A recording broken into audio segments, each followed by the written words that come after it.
Hi everyone, and welcome back to episode 37 of the Talk is Cheap show. It's been a while. It's great to have you back. We did have some technical issues for the show that we needed to resolve. And on top of that, we had some availability issues. So apologies for that. We haven't been on air for a couple of weeks. But what I can promise you is that we've got a great show lined up to you today. And without any further ado, I want to introduce the first of my guests. Needs no introduction really, but I'm going to introduce him anyway. Mr. Big C, Curtis Shaw in the house. What are you saying, bro? FA Cup winners, man, 14 times. Yeah, man, great to have you back on the show. What are you saying, bro? Yeah, I'm all good, man, all good. You know, I'm just hot in here right now. You know, the heat's incredible, isn't it? It's crazy, isn't it? The last time I was this hot was when I was back in Jamaica a couple of years ago, man. And it's one of them where you wake up sweating and you literally spend the whole of your day sweating. It's been like that here.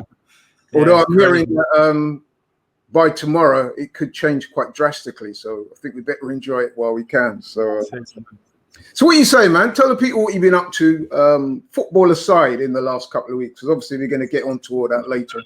Well, how you been? How's the family? Yeah, everyone's good, man. My son's back playing football now. The gym's back open, so I'm in the gym, loving that. Obviously, my YouTube channel just went past 10,000 subscribers. So yeah, I was going to say, man, enough respect for that. Man, big up, man. I appreciate your support and all the guys at AFTV, Robbie, Tao, everyone as well for their help. Yeah, no, you deserve that, man. You deserve that. Yeah, keep it going. Keep going. Yeah. Okay, and as well as Curtis, it's also my great honor to introduce an esteemed journalist and broadcaster of Channel 4 and Talk Sport, respectively, Mr. Jordan Jarrett Bryan in the house. What are you saying, bro?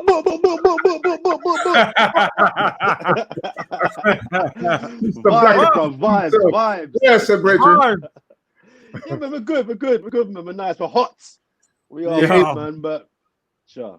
It's that kind of foreign heat as well, like that kind of Jamaica, South America heat, where normally when it's hot in this country, it's hot because the sun is just like on your neck and it's just hot because the sun's beating on you. Whereas this is temperature heat. When you walk out the door, you feel like a wall of heat. Yeah, that's man. Like in Jamaica, where you just feel the air is hot. Yeah. You know what I mean? I was saying to Curtis that the last time I felt this hot was actually when I was in Jamaica about a year and a half ago. It's like where it's one of them where you wake up sweating, you're literally spending the whole day sweating and trying to rehydrate. But you know what? We shouldn't complain too much, man, because from what I'm hearing, we should complain. Yeah, I'm hot. I'm sweating.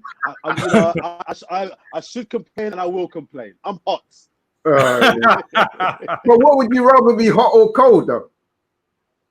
You know what? I'm a weird one, Laurie. I don't actually mind the winter because I like winter fashion. So I like boots and jumpers and jackets and you know what I mean? I like winter fashion. So I can dress better when it's cold than when I'm not really a t-shirts and shorts kind of guy. So you know, everyone's in a good mood when it's hot. So you know what I mean? I'll take it. Okay, well listen, man, without any further ado, let's get into our first topic of the show. The season that we never thought would end has now ended. So I thought it might be good to start by having a little post-mortem of the season, and you guys can let me know your thoughts, as I'm sure you will. So given as our special guest, Jordan, I thought I'd start with you. The season, it kind of ended on a high, didn't it, with the FA Cup win? But some people would say that that FA Cup win could have masked a number of deficiencies. So if we look at it, we finished, what did we finish? 8th. Behind what? Liverpool, City, Man United, Chelsea, Leicester, Tottenham and Wolves. 56 points. Not enough to secure us a European place in terms of the league. But obviously we got that via the FA Cup. So we know that the season started with Emery in charge. And due to a poor run of form and I guess a general lack of empathy with him and the players and the fans, etc., he was relieved of his duties. Freddie took over. That was less than stellar. And then Arteta, your man, took over. I think it was Boxing Day, 2019. And we finished 8th and we won the FA Cup. But in your own words, give us your little post-mortem of the season, what you thought. So I started the season, and this is rare for me as an Arsenal fan, but I started the season a little bit optimistic, and I'll quantify that. I mean, I didn't think we were going to finish top four, but I thought we'd finish top six for sure. Yeah. I was not happy with how the last season ended with the Europa League final smashing. But I was prepared to give Emery an opportunity to bed in, and he got some of his players in. That's the worst thing I think about the Emery sacking, that a lot of the players that he brought in, he can't say he didn't get his own players, because a lot of the players that were signed, most of them were his players, and it didn't work out. But he got his players in initially. I thought we had a decent transfer window. I remember being on Turkish's show pre-season, and I thought our transfer window was decent. I would have liked a couple more defenders to come in still, but I thought it was a decent transfer window. So I was quite optimistic. But things, went quite badly quite quickly. And I think on your show, I was one of the very last people that was actually still in support of Emery, even when I think the majority of the fan base had turned. I think the majority of the fan base had decided back in of September, going into October, he had to go. I was still defending him. But there was a point, I think it was the Southampton game at home, that we drew 1-1. I think we equalised at the 93rd minute. Yeah. That was a game where I was like, he's got to go. Before the game, there was talk that he was under a lot of heat. And I remember saying before the game, if he doesn't win this game, he's in trouble. And the performance was awful. We were lucky to get a draw. I don't know if you remember that game. We were actually lucky to get a draw. They should have beaten us that day. And it wasn't the fact that he didn't lose the game. But the reason why I changed my mind, he's got to go, was because the way we drew. It's not even like we drew, but we were a little bit unlucky. We were lucky to get the point. So I was like, he had to go. And I think a couple of games later in Europe, I think he went. Ljungberg comes in. Yeah, I mean, Ljungberg. It was, he did the best he could, but he wasn't the guy, clearly. And Arteta comes in, who, as you mentioned, who I did back. Now, the back end of the season has been mixed, because a lot of people have said, like Claude, I've heard say, well, there's no actual real change. Where's the tangible difference? All the words are good, the rhetoric is good, the chat is good, but we're not seeing any improvements in actual results. And as you guys know, I'm about performances at the moment before results. So I think he's done a decent job. The FA Cup final win, I think, means that overall it's a good season. I think it's a D if you're marking it for me overall on a school report style form, because you won a trophy. There are teams above us that have won a trophy. So in that sense, it's been decent. But I think when you contextualize Arsenal, for me, and we're not a big club anymore, if you think we're not a big club, I think it's been a good season. I think it's not a good season through the prism of a big club. So overall, 8th is not good. We're 10 points off top 4, which is not a lot, but we're about 1 billion points off the top 2. So there's work to be done. Overall, I think it's been an okay season that was salvaged by the cup win. But I think that's what we are now. We're a cup team. That's the reality. Yeah. We are a cup team. Right. So overall, a decent season, but still a lot to work on. Let's not be disguised or distracted by the FA Cup win. There are some still systemic problems that need to be addressed if we're to return to the top table. Okay, that's brilliantly elocuted there, as usual. Curtis, what's your thought? I know you had some pretty strong thoughts throughout the season. So what's your take on it, my friend? I mean, looking back at it, it's probably the worst league season I can remember, to be honest. And as Jordan says, the FA Cup win was brilliant. I mean, that day, I watched it with you, Laurie, and all the guys. And, it was a great feeling to win that cup. It felt like we salvaged something from a terrible season. And it gives us optimism going into the next season that we can build on it. But I think the thing is now, as you're saying, winning a cup doesn't mean you're a good team necessarily. It means you can turn up every few weeks and put in a decent performance. I think what Arteta's got to really prove now is we can build a team that performs consistently and wins games.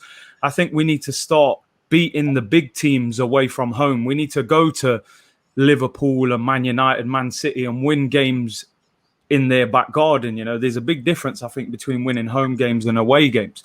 And I just think the whole mentality of the football club's got to change. And that's why I'm still not singing Arteta's name from the rooftops, because although I'm happy with what he's done so far, I think there's a long, long way to go. I mean, Emery was one win away from getting in the top four. I blame him for a lot of what happened, but we were close to being in the top four. We spent 100 million and came further away from the top four. So is it the players we're buying? Is it the management? You know, I don't know what it is really, but there's a lot of work to be done. And I think if the board don't back Arteta this summer properly and we don't buy the right players, we can't keep having the same conversation that, oh, we can't defend. We can't, you know, we haven't got a defensive midfielder. We're the team that buys an attacking player when we need a centre-back. We've actually got to build the spine of our team so that we can perform consistently in the league next season. And we need to get back in the Champions League. Okay. Right, going back to Jordan then, I've got 2 questions for you, yeah? And you can articulate it in the way you know best. So would you say that finishing 8th and winning a cup, so we have qualified for Europe via the FA Cup win, would you say that that is a reasonable, successful season then? Winning a cup. So just before I answer that question, Laurie, there's a couple of things that Curtis said I want to just kind of okay, pick up on as well. Because there's some good points there. The first one. So no, I will answer your question. Sorry, I'm interested in what Curtis was saying there. The first thing is, Curtis made a good point about the need now to go and beat the bigger teams on their patch. That's a sign for me, again, of a big club. Can you go to a rival and go and get at least a draw? You know, go and get a point from a rival's ground. I mean, I don't know about you guys. I want to go to Brighton and win. I want to go to Sheffield United and win first. I want to go to something. You know what I mean? I want to be the team, but like, no, I said Brighton. you know what I mean? Listen. Oh God! Let's beat those teams away from home first. You know what I mean? Because the reality is, when we go to Brighton's away, looking on the table here, Everton's away, Newcastle away, and anybody on this call confident is 3 points? No, we're not. We're not. So let's beat them teams away from home first. You know what I mean? And the second thing, the second thing is something that a lot of Arsenal fans say, which again always intrigues me. We have to be in the Champions League. Now, on the face value of that statement, okay, yes, that makes sense. But my question to that is why? Are we very clear on why we want to be in the Champions League? Do we want to be in the Champions League because we think we can and we will compete and win it? Or do we want to be in the Champions League because we want bragging rights over Spurs and Chelsea, who are playing on a Thursday night, if we're in? Because I'm still scarred by buying 10-2. So when Arsenal fans say we have to be in the Champions League, why? What, just to be in there? Again, I've used this analogy before on your show. I don't want to be in the dance if I'm not checking no yell. I don't want to be in the dance if I'm not dancing to no tunes. There's no point being in that party. You're just another person in the party. But what about from the perspective, it's the money aspect, isn't it? But again, what's the point in having the money if we don't spend it? And when we do spend it wisely. This idea that we have to be in the Champions League to buy top players. Also, and we don't buy the top players. Just to add that another big attraction of being in the Champions League is that the players will say that unless Arsenal, the likes of Arsenal, are competing in that top echelon of football, it's difficult to attract players to come there. So in order to attract them, you then have to Laurie, spend... We were there for 20 years. How many? We were there 20 years. How many top A-list players did we attract during that 20 years? Ozil? Nah, hey, don't start that one. I'm not going to respond to that. But you know what the point is that I know what you're saying. No, I'm just saying from my point of view, how the club act is something out of our control. I feel that we need to get the Champions League for the finances, to get the better players, to then try and compete to win it eventually. But we know that the club don't act like that. They're just getting in the Champions League to get the big check, to put most of it in Kroenke's back pocket. So this is where the problem lies with how the club act when they're in the Champions League. Because like you said, we was in it for 20 years and we didn't really buy any top players. Apart from and as a few. you say, that's out of our control. What the club do, you're right, but this is Arsenal fan TV. This is AFTV. We're the fans. Yeah. So as fans, I want to ask all the Arsenal fans, when you say we want to be in the Champions League, be very clear about why. Because if you want to be in there just to be in there, we were in the Champions League. The theme tune, playing by me, that's great. But if you get smashed 10-2 every year or just getting out your group, I'm sorry. I mean, we can't even win the Europa League. Yeah. We can't win the Europa League. We're not even good enough for that. So we have to be very, very clear about when we say we want to be in the Champions League, why. If it's just for bragging rights over Spurs, then that's fine. That's fine. But then just say that. Because if we're going to be in the Champions League because we think we can win it, I don't think we're set up to win it at the moment. So I'd rather be in the Europa League where we can get to a final and maybe win it rather than scrape out of a group. Do you know what I mean? So addressing your question, Laurie, is an FA Cup a good season? What I'm saying is, just to round it up, is that do you feel that, okay, we haven't been that good in the league, but winning the FA Cup at the end there, do you think it made it a successful season? Do you think it salvaged some self-respect for the club? Yes, for us. And again, because I don't think we're a big club.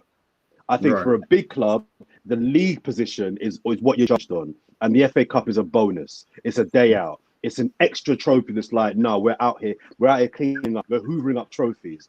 I think if you're not a big club, I think the FA Cup win is a great season, even if you finish 8th. But other people will disagree and say that we are a big club. That's fine. I don't think we are a big club anymore. So I think if you're not a big club and you win a trophy, that's a good season straight away. Okay. If you're a Man United, if you're a Man City, and you judge them by the league performances. League is the bread and butter of where you really judge a team for me. And my supplementary to that was, given the FA Cup win, do you think you've seen enough from Arteta and the players to give you optimism for next season, which starts in, let's face it, a few weeks' time, really, September? A few weeks.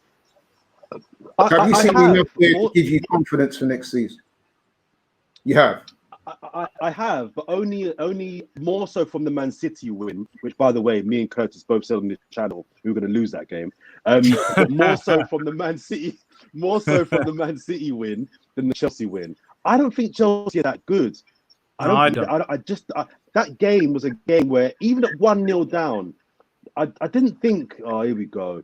I was still quite confident we'd win that game. The Man City win, I think, was early though. Because once a team scores early, they scored after about 5.5 minutes in the FA Cup final. So in effect, that gives you a lot of time in which to try and bounce even with back. Arsenal, that doesn't matter whether they score early or not. The first goal we're normally done. But I didn't feel that in the final. Chelsea are not very good. So I judge the semi-final performance more so on what Arteta can do than the actual final. I was more impressed by the City win than the Chelsea win. So I have seen bits and pieces, but again, I repeat, Arteta can do bits if he's backed. And when I say backed, I don't always mean money that he can spend. I mean being allowed to clear out the crap that we currently have. You clear out the rubbish. We're going to touch on that later because there's a couple of things I want to talk about. But yeah, those two questions to Curtis then. The first of which was, even though the league position was disappointing, do you think that the FA Cup win rendered the season a successful one? Overall, I would say it wasn't a successful season. I think it was something to smile about. It was something to remember. It was a trophy. At the end of the day, you want to win trophies. But as Jordan's saying there, to me, the FA Cup now is a bonus. It's not a reflection of how good you are as a team. We've seen Wigan win the FA Cup and get relegated. So it proves that that's not a reflection of how good you are. But I think we salvage what we could. At the end of the day, Arsenal can only win 3 trophies, the Europa League, the FA Cup and the League Cup. We can't win the Premier League with the team we've got at the moment. So we won one of the 3 trophies we could have won. So I think, for the time Arteta's been at the club, he did okay. He did okay with what he had. So it's something to build on. It's a stepping stone. So I guess to be fair to Arsenal, sorry, Laurie. To be fair to Arsenal, they did beat Sheffield United, Man City, and Chelsea to win it. So there weren't no little idiot run to the. We had to beat proper teams. We beat so good it's not teams. Like, you know what I mean? We had to beat good teams to win that trophy. So that should be factored in as well. Yeah. And I know you touched on it. You kind of preempted my supplementary there, but have you seen, from what you've seen of Arteta and the players and the whole shift, do you think that that gives you confidence for next season, or are you not? No, I'm more confident than I was, but to be honest, I don't trust these players. This set of players at Arsenal right now, I don't trust them. So I need to see a lot of them go, and I need to see quality coming in. If that doesn't happen, and we have some kind of foolish transfer window, then it doesn't matter who the manager is. But I think Arteta has definitely shown signs for optimism. But we need better players. Simple as that. Right. Okay.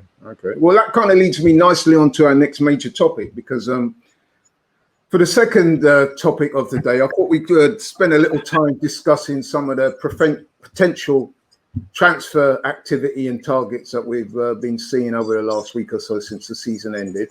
So what I was going to do for this segment of the show was throw a few names out there and get you guys to comment. Okay, so if we start with the obvious one, the Aubameyang, is he going to sign it? Is he not? The whole thing around that. How do you think it's going to be resolved? Jordan, what's your thoughts on that, my man? I think it will happen. I think I'm skeptical about the length of the deal. And I know a lot of people talk about, it doesn't matter how old you are if you're still doing it. I know your brother, Robbie, is a big kind of proponent of the idea that, listen, if you're still banging goals at 55 years old, sign him up. and I get that. I'm happy to say I do agree with him on that, man. You've only got to look at Lewandowski as an example of that. I get it. But if Arsenal are going to learn from previous mistakes in terms of how they do their business, how they do their contracts, I just think tying yourself to a player at that age on that contract for that length of time, I think is dangerous. The 3-year thing I don't like. I don't think it's hang on a minute. Worst case. If I'm reading this right, I'm kind of reasoning that you're probably toying with the idea of not keeping Aubameyang. I can tell it works for TalkSport, that's for sure. This is different. This is killing me. This is the thing.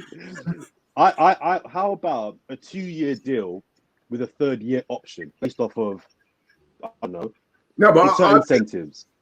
I think he's going to demand the 3 years, which in my view, I think he should. And I think he should. I think if I'm a but you're saying you I wouldn't want 3 years. necessarily. That's if I'm Arsenal. If I'm Aubameyang, I want 3 years. I'm the captain. I'm the best player. I'm the goal scorer. I want 3 years. It's my last big contract, and I want 250 minimum a week. If I'm Aubameyang, that's what I want. Damn right. If I'm Arsenal, I'm not so sure. And I think the only reason why I wouldn't sell him, and this is going to sound mad, I wouldn't sell him, is because there's no market for him. There's no market for him. If there was a market for Aubameyang, and I could get 60 million for him, I would reinvest that 60 million in the squad, because I don't think we're going to spend a lot of money this summer. I don't think that. And I think that if I get that he's our main goal scorer, I get that there's not a lot of those top strikers that can score 25 goals a season out there. I get that. But I think that while we're on the Aubameyang train right now, because he's killing it, we're gassed, we're hyped, FA Cup final goals, brilliant, Aubameyang. Let's fast forward 2 years. And also, he's just one leg break. And that happens to anybody, but he's one leg break away from that contract being done for us. So yeah. I think 3 years is a little bit touchy. I wouldn't offer 3. I'd offer 2 with an extension. So that's my thoughts on it. But, I wouldn't. But yeah, I would sign him. I'm just a bit apprehensive. The amount of money is not the issue for me. It's the length of the contract. It's a little bit. I'm a bit. Okay, can I make a suggestion here before we go to Curtis? Yeah. Jordan, have you got any water nearby you? Need water. Cold water. I think you're getting a bit hot. and I'm suggesting that heat might be scrambling your brain a little bit. It's my brain, yeah.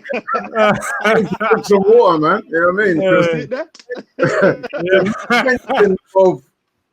When you have a sentence and you're using the words Aubameyang and sell in the same sentence, I would argue that maybe it's getting a bit too hot. I'm not saying we should sell him. I'm saying I don't think we can sell him because there's no market for him. So I think that's irrelevant anyway. I'm just saying we're excited now and we're like, yeah, keep him. We did this with Ozil. We did the same thing with Ozil. Sign him. You can't let him go. It's Ozil. You got to keep him. Now Aubameyang's got credit in the bank, unlike Ozil, granted. But I'm just saying, if we're going to be more business savvy, let's not think about the next 6 weeks. Let's think about the next 5 years or the next 3 years. And I'm just saying, business-wise, I'm just questioning, does it make sense to put a 31-year-old on a contract for 3 years on that fee? Or that figure? No, I was just joking, man. I hear you and I respect your opinion. Curtis, same question to you, man. Aubameyang, what are you saying, bro? Is he going to sign it? And if he does, do you think that the club should be do their due diligence and make sure that everything's covered, a bit like what Jordan's suggesting, because, giving him the 3 years, anything could happen. So the club need to cover themselves. What's your views? I mean, I hear what Jordan's saying. I agree with you to a point. I think 2 years with a 1 year option would be ideal, but let's be honest, the ball's in Aubameyang's court, and he knows that as well. They need me right now is what he's thinking. So I think the difference with Aubameyang and Ozil, I think, let's be honest, Ozil wasn't our top player. Sanchez was our top player. And I kind of feel like Ozil got the deal that Sanchez would have got. So I think comparing the two, it's a little different. I think Aubameyang, I look at Aubameyang like keep him and build around him rather than selling him and using the money to reinvest, because we know with Arsenal, you can't trust this Arsenal board to reinvest properly. They don't do that. They spent, nearly 40 million on Mustafi and Xhaka and these players. So having 60 million to spend is not enough in this market the way we spend it anyway. So, you've only got to look at Vardy. He's just won the Golden Boot. He's 33. Lewandowski's having the best season of his career. I don't see anything in Aubameyang that's making me think he's slightly over the hill. He's fading. To me, he looks like somebody. Agree. Has got another 2 years. Injury record as well. He's very rarely injured, if at all. Yeah. And I was looking at the fact that obviously because he plays for Gabon, they don't qualify for most tournaments. So he's played very little international football. So to me, I see a guy who is fresh and ready to go for a couple more years, man. So that's the biggest signing we can make for me this summer. I think we need to change that thing of, Van Persie, Fabregas, constantly losing our best player. I think we need to hang on to him and build around him. So I think we're lucky because I think the market is allowing us to keep him. If there was a Barcelona or somebody in the market for him, I think he'd be leaving. Yeah. Okay, thanks, guys. I'd just like to add on that from my perspective, to me, it's keep at all costs. To me, he's by far the best player in the club. He's the captain. We should be building a team around him, not looking to sell him. And I just think we're lucky to have him, man. I think he's going to go down as one of the Arsenal legends for sure. But anyway, that's my opinion. Moving on then, a signing that we're hearing could happen as early as the end of this week. Willian from Chelsea. I think I'll let Curtis go on this one because I know that, unless I'm getting it wrong, previously you were a supporter of it. And a lot of people like myself wasn't so much of, but looks like you're about to get our wish, my man. It looks like this may happen. So what's your thought? Do you know what? It divides opinion, but the reason I like this signing is because I look at Arsenal's squad and Arsenal's team. There's obvious gaps in certain parts of the team. We need a defender. We need a central defensive midfielder. Arsenal are not going to go and spend 30 or 40 million to deal with every problem in the team. So to me, instead of spending 70 million on a winger like we did with Pepe, go and put the majority of the money we've got into the defence, get a top quality defender, a top quality midfielder. I just look at Willian as an addition. You're just a bonus in my eyes. If you look at the FA Cup final, you look at the bench, we had Nelson and Ketty or Willock. we had very few players there where you thought he's going to come on and really change this game for us. To me, Willian is just had his best goal-scoring season in a Chelsea shirt, 9 goals, 7 assists, better stats than Pepe in the Premier League. He's a Brazilian international. He's still a quality player. You saw him rip up Wan-Bissaka in the semi-final. What I don't agree with, again, as Jordan was saying before, I don't like the length of the contract. I think 3 years for a 32-year-old, I question how much motivation is he going to have, in a couple of years' time. But short term, I think it's a shrewd signing. I think he's better than a lot of the players we've got in those positions. And you think about players like Milner, who went to Liverpool in his 30s on a free transfer. Those guys can help when you've got inexperience in the dressing room. So for me, Willian on a free, I think is a good addition to the squad. But we need more in other areas. Well articulated. Jordan, Willian, are you happy with that deal or not? And if not, why not? So there are 5 players in the Premier League. One of them actually just left the Premier League, who I love. There are 5 players that I love. And one of them is Willian. I'm a really big fan of Willian. I think he's an absolute baller. I've liked him for years. He divides the Chelsea fan base. Literally extremes. Half of them absolutely hate him and think that they would, drive him to Arsenal. They left years ago. Half of them just despise him, think he's inconsistent, don't know what he does, turns up when he wants. And the other half adore him. Think he's one of the better players and they want to keep him. I love Willian. I'm a big fan of Willian. I wouldn't sign him. I tell you why. 2 reasons. I wouldn't sign him. So I want to make the point that I'm a big fan of his, but I wouldn't sign him. The main reason I wouldn't sign him was 2 reasons. One, as Curtis says, the length of the contract again. I think giving out these long contracts to 30-plus-year-olds, I think is dangerous. But the bigger reason why I wouldn't sign him was because, and everything that I kind of say regarding Arsenal and on your channel is predicated on returning to be a big club. So everything I kind of say is with that in mind.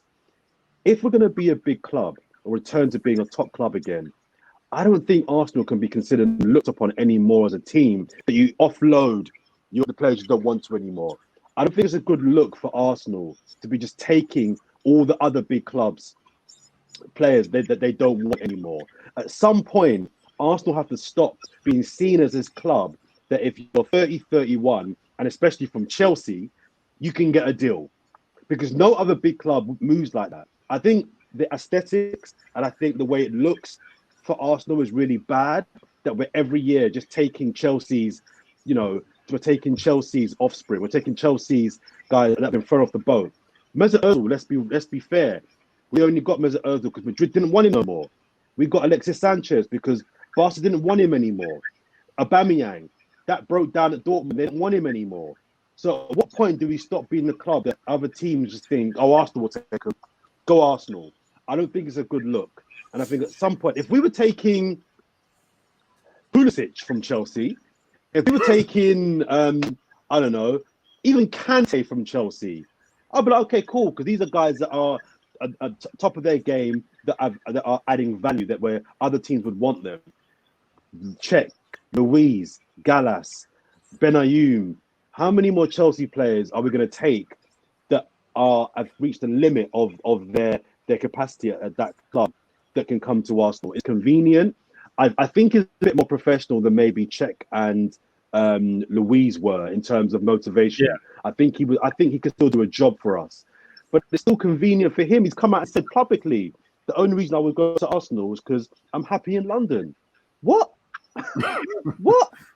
That's the reason you want to come to Arsenal, because you haven't got to move. That's not a sign. I'm pretty sure the money plays a big part. No, but on the flip side of that, though, Jordan, you got to remember they have offered him a 2-year contract, so he could have stayed there. It's not like Luiz and Cech who they were pushing them out the door. That's true. That's true. But if Chelsea really rated him that highly, they'd give him a 3-year deal. But they clearly feel, nah, you're good, but we think you've hit your peak. I'm not so sure he has peaked. I think Cech and Luiz peaked. I agree with you. I think there's maybe another year or 2 left in Willian, wherever he goes. I think there's still another year at least left in him. I just think for the way it looks Arsenal is that team that tell your agent, oh, you know what, Arsenal will take him. Arsenal will give him to Arsenal.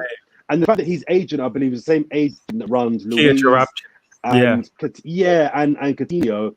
I'm not sure I like that either as well. I don't like that as well. So, I despite the fact I rate him highly and think wherever he goes, he would do a good job, Arsenal or not, I wouldn't do the deal. Okay, thanks. There's some interesting points raised there. First, on that, I want to say as well that you were talking about how much you liked Willian as a player. My dad, God rest his soul, he always used to say to me and my brother, Robbie will back me up when I say this, that Willian was one of his favourite players to watch in the Premier League. He's a bad boy. He's a bad boy player. Skills and the ways to ghost past players and invariably put the ball in the top corner or slide it in. You know what I mean? He's a brilliant player. So I'm going to contradict a little bit here. Sorry, go on. Sorry, to cut off there, Laurie. Sorry, and also he's versatile. I wonder if Arteta does get him, where he'll play him, because Arteta's preferred formation is 4-3-3. But I wonder, and I think is the reason why he signed Luis for another year. I wonder if going to next season he'll continue with the 3-5-1-1. Is it 3-5-1-1? 3-5-2.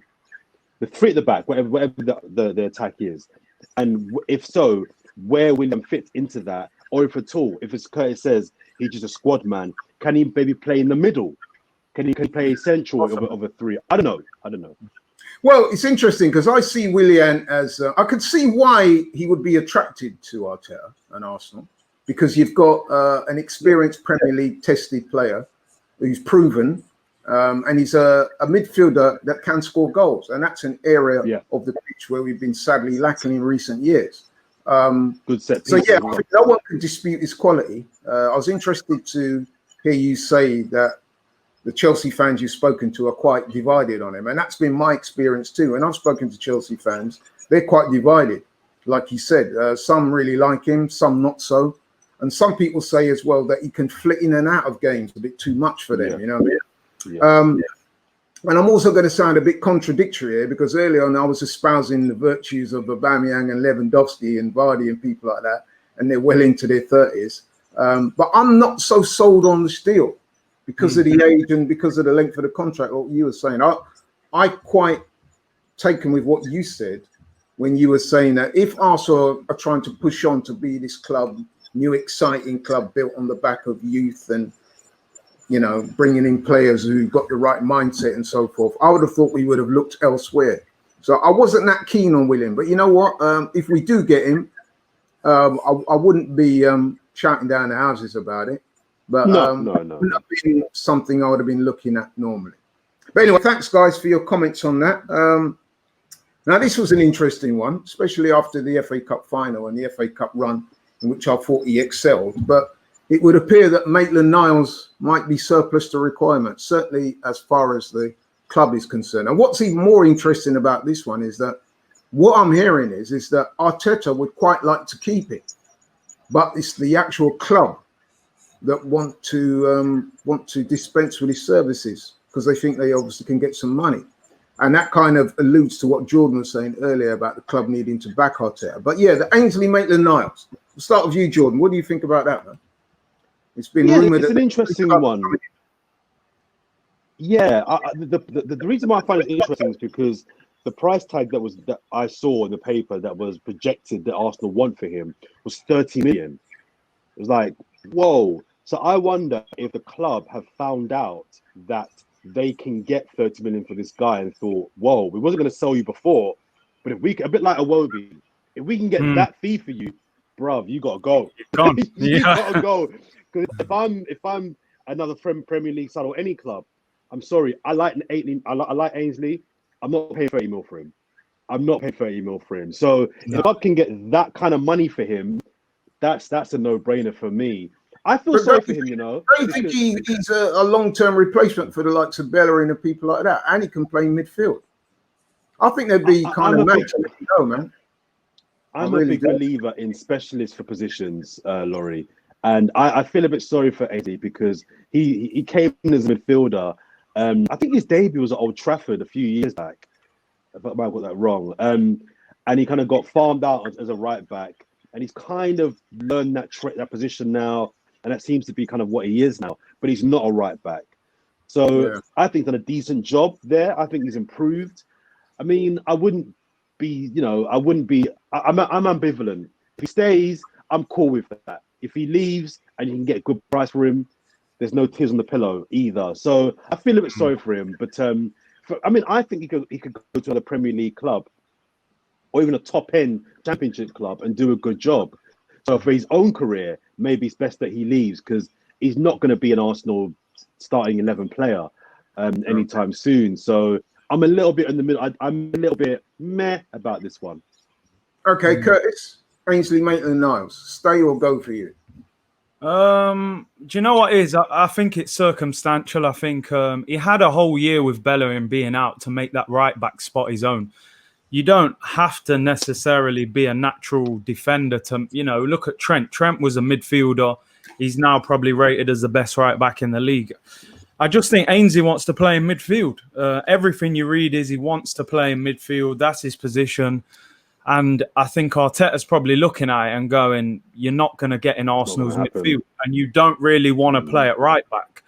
So the only alternative is to move him on. And as Jordan's saying, I think there's probably interest in him. And the club have heard about it and thought, you know what, for a guy who's probably going to sit on the bench for most of next season, if we can get 30 million, it's hard to turn down. I mean, I personally think, I think he's a better right back than Bellerin, to be honest. But I don't think he wants to play there, Laurie. So that's the problem. So that's what I heard from some quite good sources that story about him supposedly not wanting to play at right back, it was blown out of proportion. Apparently, it made a statement, and some people had ran with it, but apparently it's not as deep as that. Apparently, he has pledged his commitment to playing in the team. I must admit, I'm disappointed to learn that he could be moving on, man, because I quite like the look of him. I think he's come up through the academy, and I think I like the look of him. I think he's a long-term future there, and I'd be very disappointed to see him go. I think that it's about what he wants, and I think he has to look at his own career and decide: do I want to stay at Arsenal and play 20 games a season across all competitions at right back, left back, a couple of midfield, or do I want to go to a Bournemouth in the Championship now, or a Crystal Palace and actually be their right back? Do you know what I mean? And before you know your career is over, you're 28 and you've not done anything. He needs to work out now. Does he want to try and break into this Arsenal team? And that's the case, fine. But he might be better off moving on to a lesser club, but playing football and playing games. The interesting side plot for me with this story was the fact that Arteta had come out and said he'd like him to stay at the club, but yet still the board seemed to want to force through the move, which, as I said earlier, is an ode to what Jordan was saying, is how much are the club going to realistically back Arteta. But anyway, we'll see what happens with that one. The next one that was getting a lot of traction over in recent weeks, Coutinho. It's kind of on off with that one. And 1 minute it's hot, and next minute not so, maybe because of the Willian thing. Who should we go to first? Yeah, Curtis. I know you're a big fan of Coutinho. What do you reckon, man? Just when you think it might happen, it goes quiet, and then when you think, nothing's going to happen, then it comes back up to the surface again. What are you saying? Do you know what? I would love to get to Coutinho. I think he's a brilliant player. But even with Willian. See, I don't think this deal's going to happen now, because I think Willian might actually play in that number 10 role for Arsenal. Because we've got a lot of wide players. Pepe's not going to get dropped. They're not going to pay 72 million and bench him. And then you've got Aubameyang on the left. You've got Martinelli. Well, to be fair, they have been benching him this season. They have. Arteta seemed to try and go with him towards the end of the season, I think. So, yeah, I would love Coutinho. But again, if you're looking at... See, the thing with me, sometimes I think as fans now, we're almost, we look at everything now. We don't just say, do we want the player? We go, well, how much is he getting? How long's the contract? What effects that can have? Sometimes I think you have to look at the short term sometimes, because, in management, most managers are not at clubs for that long anymore. So sometimes you got to think, well, just let's deal with the next year and get there and the next... I just think with Coutinho, Barcelona will want a lot of money for him. If you can get him on loan with an option to buy in a year's time, then for me, it's an absolute no-brainer. Even if you got to pay his wages for the year, I think this is a guy who cost £120 million 2 years ago. He was Brazil's best player in the World Cup, as voted by their fans. So if we can get him on loan with an option, we have to do it, in my opinion. But I don't think it's going to happen. Curtis, let me just press you on something here. So you're effectively a fan of both, yeah? You'd like to see both. But if it meant that you could get one or the other, who would you go for? Coutinho? Yeah, it's got to be Coutinho. It's got to be Coutinho. Over Willian, yeah? He's 28 and he's 4 years younger than him. So, yeah, and I think he's got a lot to prove as well, because a lot of fans seem to be saying, he's finished, he struggled at Barcelona. But a lot of players struggle at Barcelona. Yeah. So for me, Coutinho, I would love to see him in an Arsenal shirt. And also the fact we don't score goals from midfield. No one shoots in midfield. And Coutinho can do that, man. So, okay, sounds like you're fully on board with that one. Yeah, Jordan, Coutinho. I think it's a really good point Curtis made.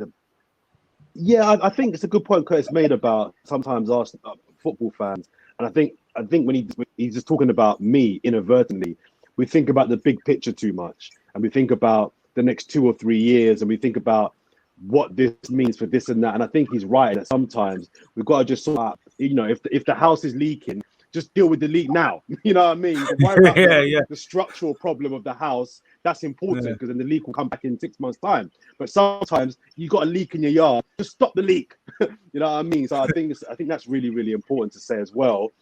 Barcelona seemed very desperate to get rid of Coutinho and cut their losses. They paid 140 million, I think it was, for Coutinho, and the talk is that they're prepared to let him go for a transfer fee, completely go for I think like 60 mil.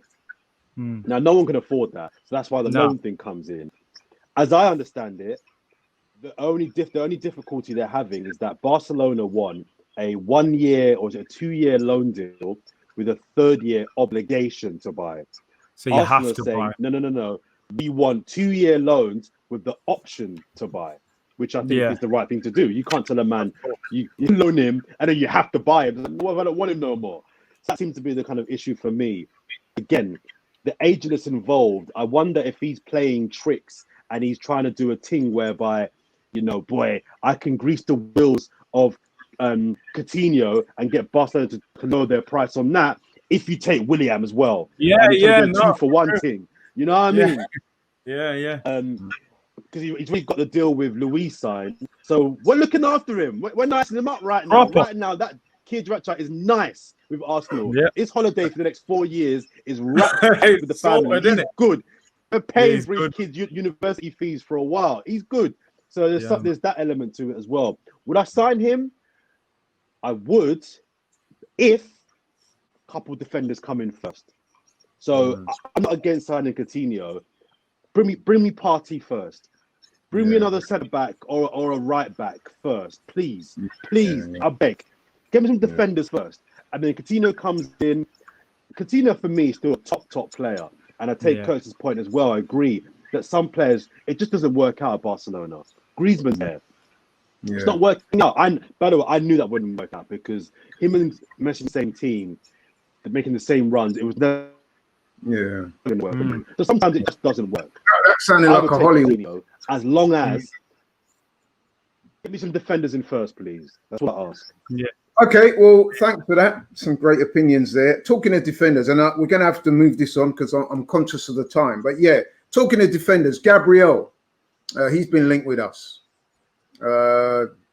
What do you think? Not the Gabriel that used to play for Arsenal. Next Gabriel. I can't pronounce his name, actually, the full name.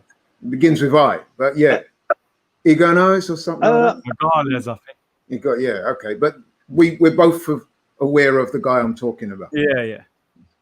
Jordan, you go first. Just quickly on that one. Just quickly, because I don't know too much about it. I've seen some clips, and as always with clips, they always look like well beaters. He looks good. He does look good.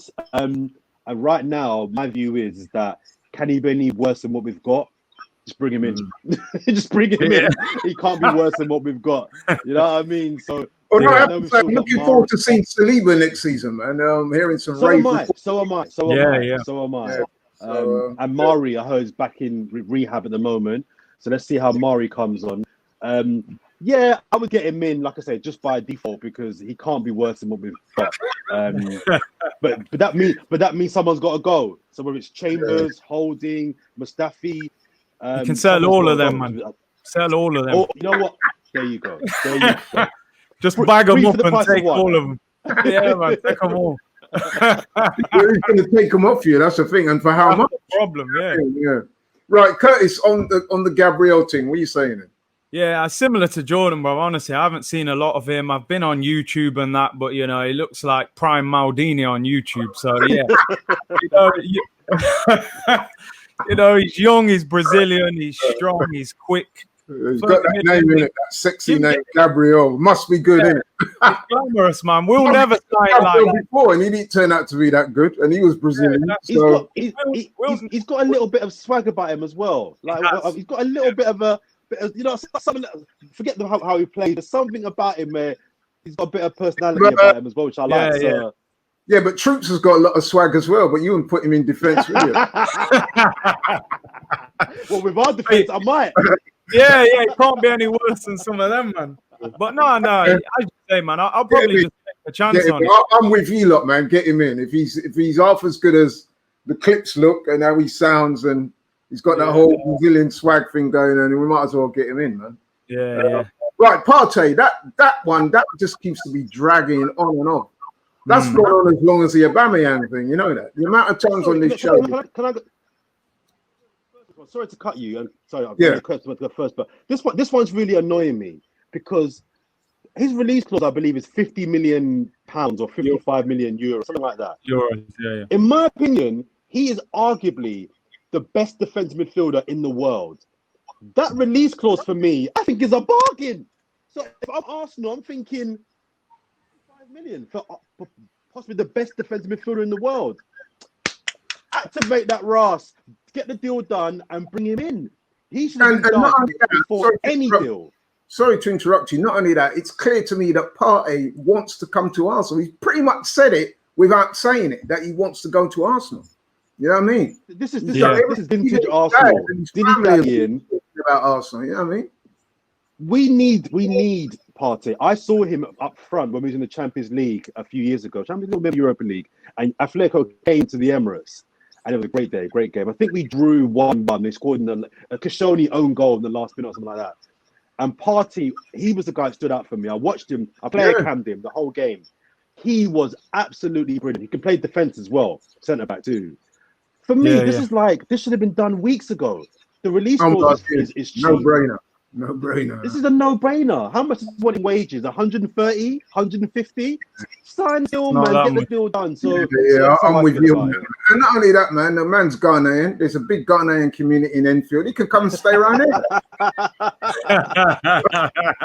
here. I'll put him up for a while. You know what I mean? There's some barbecue, some clubs, and some food shop and all them thing. I've got some Ghanaian friends. You know what I mean? He can, man, he's welcome. But yeah, Curtis, Partey, what are you saying on that? I mean, I think that's the number one signing for me. Like, get him over anyone else. But I think there's two problems at the moment with this deal. I think number one, Atletico is still in the Champions League. All of a sudden, if he wins the Champions League, maybe he thinks, do I really want to go to Arsenal in the Europa League? So maybe they're waiting to see, how far they go. And two, I believe that the whole release clause has to be paid at once. Now, Arsenal are like, cash converters, buy now, pay later. They don't like paying all that money up front. So, these men are trying to get some Klarna deal, man, pay next month and all that. So, in closing, man, I'm very disappointed with this. In closing, I think that's what's delaying it. It's embarrassing. It's embarrassing. We need to get this sorted, man. Need to get that over the line. Yeah. Just very quickly, Lacazette. That name's emerged again over the last day or two with speculation that he might be sold very quickly because there's a couple of more things I want to talk about before we close the show. Curtis, Lacazette, stay or keep? Well, do you know what? I think Lacazette is a very good player. He's got to start scoring more goals for me. Like 10 Premier League goals this season's not enough, man. So if somebody offered big money for him, I would consider it. Honestly, I would. But if no one's offering big money, then keep him. So it depends on the offers. Personally, I want him to stay. He does a lot more for the team than just scoring goals. I think there's a really good combination there with Aubameyang, and I think his performances have got better. He's starting to score again now, which is good, and I'm optimistic for next season. But before I move on quickly, Jordan, would you keep him? Just or not? quickly, yes. Similar to Curtis, if a good fee came, you know me, I'm team Lacazette. That's my guy. If a good fee came in for Lacazette, I would let him go. If I'm not mistaken, he's got one more year in his contract, so I would potentially sell him anyway, because it's either give him a long-term deal or let him go this summer. So I would probably let him go. Just quickly on the point about he does a lot more for the team than score goals. I agree. His work rate is insane. He's committed. But if you're not going to score goals as a striker, the work rate has to be, that's not enough. Okay, I don't score goals, but I get assists. So like Emil Heskey wasn't overly prolific, but his work rate, but he also got a lot of assists. Yeah. And Lacazette doesn't get a lot of assists. So it's like, is the work rate for a striker enough to master 10 goals a season? I'm not sure it does. Remember, this guy cost 50 million. He cost 50 million. That's a lot of money for a striker that doesn't score a lot of goals. Firmino doesn't score a lot of goals, but there's a lot of assists in there. Do you know what I mean? Lacazette's record isn't great. So I'm leaning, that's my guy, but I'm leaning towards, you can get 30 mil for him, move him on. Okay. Right. I was just interested to hear your take on this. Over the last couple of days, there's been a story that's gone around, and it seems authentic. Emi Martinez, who you remember took over from Leno in goal after the Brighton game when Leno suffered that injury. He's come in as number one, and he's done a stellar job. Now, I'm not sure if you're aware, but this week he's released a statement, or maybe not released a statement, but words have been attributed to him where he's basically said, listen, man, I've proved that I can do it for Arsenal, and I'm worthy of a first team place. I don't want to be number two. I want more games. And if I don't get more games, then I'm sorry, but I'm going to have to move on for the benefit of my career. Now, that is giving Arteta potentially a big problem, although in a way it's a good problem to have, having two top-class goalkeepers. But nevertheless, I can see there being issues there for next season. Now, starting with Curtis, you've got to be quick because we're running out of time. Yeah. What's your take on that? Do you think that Leno, by the season starting in September, he'll probably be back? Do you think he should come back in as number one? Or do you think, hang on a minute, Martinez has proved in Leno's absence that he's done well enough to secure the first team place himself? What do you think? You've got to be quick, my man. Yeah, if it was me, Martinez, you've got the shirt right now.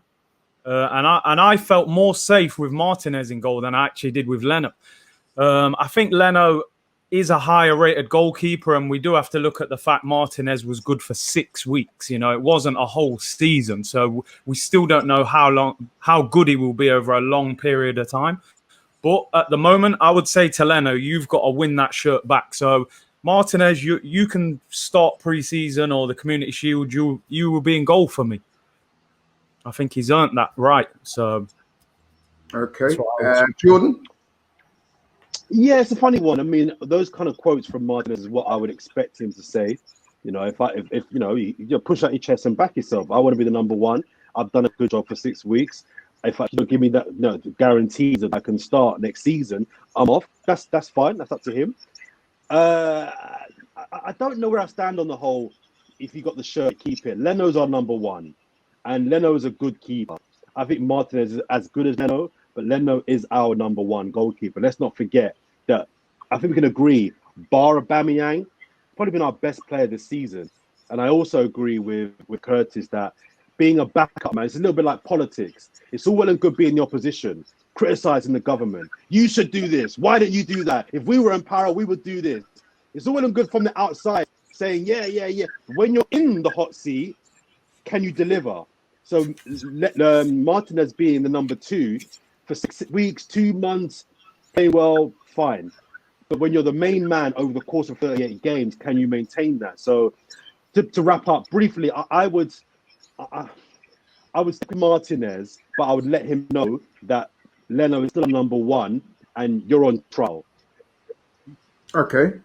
Right, thanks for that. We're coming very soon to the end of the show now, but I just did want to get your opinion on a story that's blown up over the last couple of days, man. And I'm sure you've heard about it, so I want your opinions again very briefly. And it's the Celtic player. Well, he might not be a Celtic player for too much longer, but Boli Bolingoli.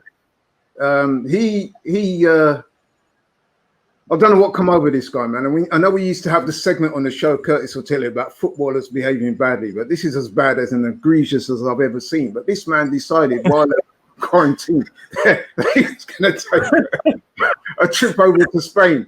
I don't know why, whether it's to visit some gal. Some people were saying that it could have been to talk to some other clubs or what. But whatever the reason, man, it was the most foolhardy thing he could have done. And now he's plunged the whole of the Scottish football scene into chaos. I mean, he's even got the government. Nicola Sturgeon's been on his case. I see this one where the police have got involved now. They're yeah. With him, you know what I mean? So just quickly, man, let's start with Curtis. What's your thoughts on that? I think I know what you're going to say, but what are you saying, man? Boli Bolingoli, what are you saying about that? Listen, man? I think he needs to ring his agent and just get the move sorted out quick, because they're not having none of it. Games are getting cancelled. Look, Laurie's had to walk off. He can't even believe it. But yeah, man, they'll get rid of him more than likely, won't they, man? Yeah, I think he'll be gone. Sorry about that, guys. A mad one. That's all right.